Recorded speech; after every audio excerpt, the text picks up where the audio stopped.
Hi, my name's Phil. I'd like to talk about politics. So, Space Karen has been misrepresenting British literature in order to attack British culture.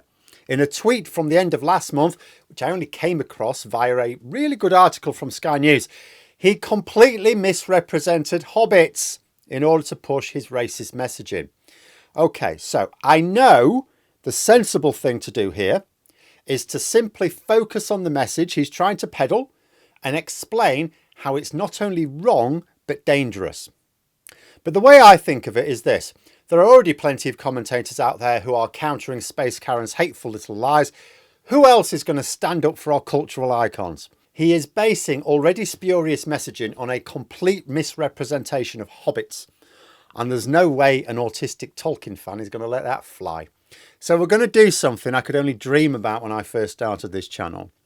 I'm going to use the history and culture of Hobbits to trash talk a far-right junkie. So, shall we take a look at the offending statement first? Just the bit concerning Hobbits. See what I did there? So, this is what he said, quote, "When Tolkien wrote about the Hobbits, he was referring to the gentlefolk of the English Shires who don't realise the horrors that take place far away. They were able to live their lives in peace and tranquility, but only because they were protected by the hard men of Gondor." This is wall-to-wall bollocks, by the way. Like, almost every word is completely wrong. Allow me to explain. So what is certainly true is the Hobbits of the Shire were based very much on twee conservative English villages and small historic market towns. You certainly wouldn't describe the Hobbits as being particularly woke. That being said, what they ultimately wanted was peace and parties. They would positively welcome a pride parade through Hobbiton, ending up with a few drinks at the Green Dragon down the road. They would not at all welcome flare up the bum guy. Fireworks are for the sky, they would say, not to be used as butt plugs. In fact, the Bounders, who kept the peace, would have been sticking pitchforks into his bum cheeks until he left town. The Pride Festival goers would be more than welcome, however, and rainbow flags would be erected all around the party tree. But as to the three completely incorrect facts Musk has espoused here, that Hobbits don't realise the horrors taking place in faraway lands, that they were able to live their lives in peace and tranquility, that they were protected by the hard men of Gondor. It's all bollocks. But before I refute those points, the first thing I need to point out is that the Hobbits of the Shire, for there were Hobbits in other lands, were a migrant population. And what's more, they knew their history. They knew they were a migrant population. Shire Hobbits came from the Vales of Anduin between what would, by the end of the Third Age, be called the Misty Mountains and Mirkwood. You all with me so far? They travelled westwards to the Shire as a result of their own lands being made inhospitable by Sauron's forces. So, because of a far-right despot, they travelled by small boats to flee for safer lands.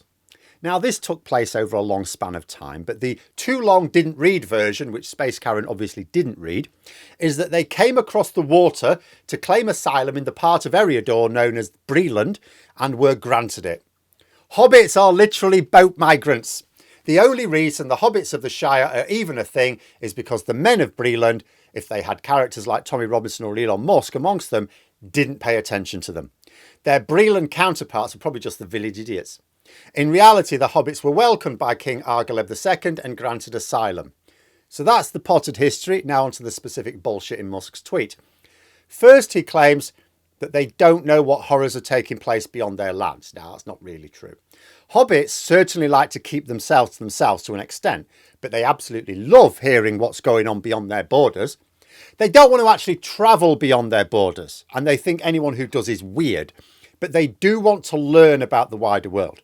When the Hobbits of the Fellowship visit Farmer Maggot's farm, other Hobbits gather wanting to know what news they bring from outside. They specifically want the spiciest gossip, which means they are particularly interested in the horrors taking place in faraway lands. Hobbits love to gossip, and they love to listen to gossip. In fact, they are spectacularly nosy. The idea that they wouldn't put in massive effort to find out what's going on elsewhere is something only someone who'd never read the books could say. And although Tolkien makes clear that the Hobbits are more interested in stories being exciting rather than truthful, and so would be ideal customers for Space Karen's Twitter, they were definitely curious enough to welcome travellers and ply them with beer while listening eagerly to their news. Next, Musk claims that they live their lives in peace and tranquility. No, they don't. I mean, it's relatively peaceful for the time compared to, say, Osgiliath, but hobbits are a crack shot with a bow and a sling full of shot. Merry and Pippin impressed Treebeard with their accuracy in felling orcs with stones they'd picked up, unless we not forget the scouring of the Shire.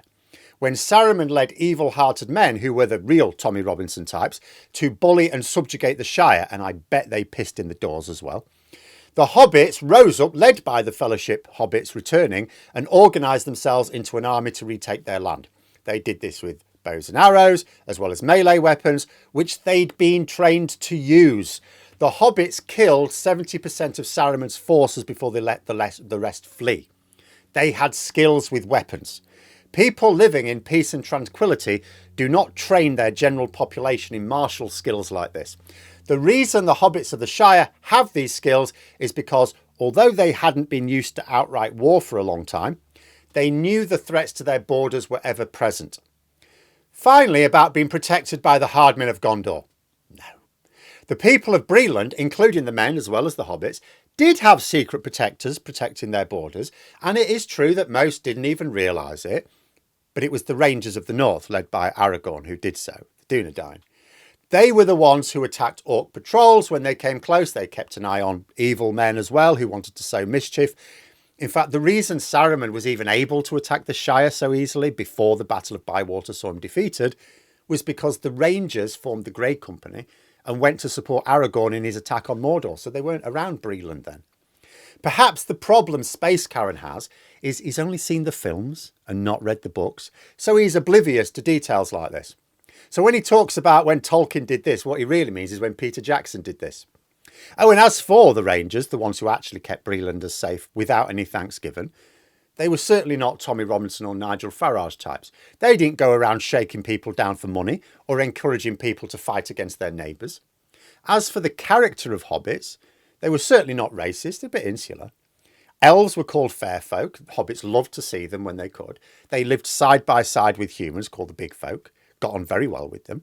They also loved nature, and they most certainly would not take kindly to a troop of Tommy Robinson supporters showing up to clamber over their war memorials and piss against the doors of their hobbit holes. Bugger off to Buckland. That's how they would be treated. If that's how you're going to behave, go to Buckland. That's what they'd say. And that's what we should be saying to Space Karen. Piss off to Buckland. Ask Grok how to get there. Frankly, the only thing Musk seems to have in common with Tolkien is that they're both well-known South African immigrants. But let me know what you think in the comments below. For more content, you could subscribe to the channel or even join for access to streams and behind-the-scenes updates. Thanks for watching, and until next time, I'll see you later.